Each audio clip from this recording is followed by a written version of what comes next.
প্রশান্ত মহাসাগরে সৃষ্ট super Saifun Ragasa ভয়ঙ্কর রূপ নিয়ে ফিলিপাইন ও তাইওয়ানের উপকূলের দিকে অগ্রসর হচ্ছে।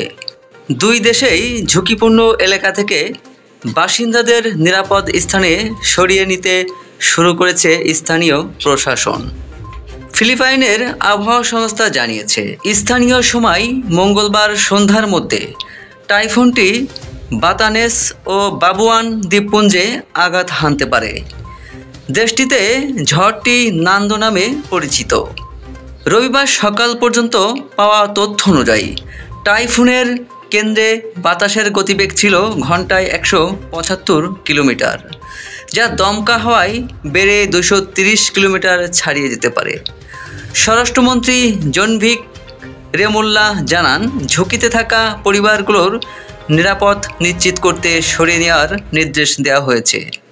তাইওয়ানের পূর্ব অঞ্চলীয় হাইলিয়ান এলাকা থেকেও অন্তত 300 জনকে সরিয়ে নেওয়ার প্রস্তুতি চলছে। টাইফুনের গতিপথের ওপর নির্ভর করে এই সংখ্যা বাড়তে বা কমতে পারে।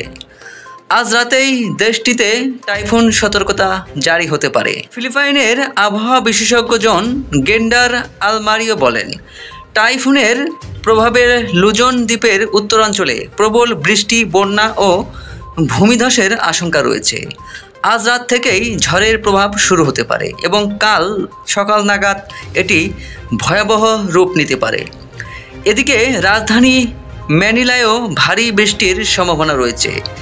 সেখানে দুর্নীতিবিরোধী একটি বিক্ষোভে হাজারো মানুষ অংশ নিলেও টাইফুনের কারণে স্বাভাবিক জনজীবনে বিঘ্ন ঘটার আশঙ্কা দেখা দিয়েছে।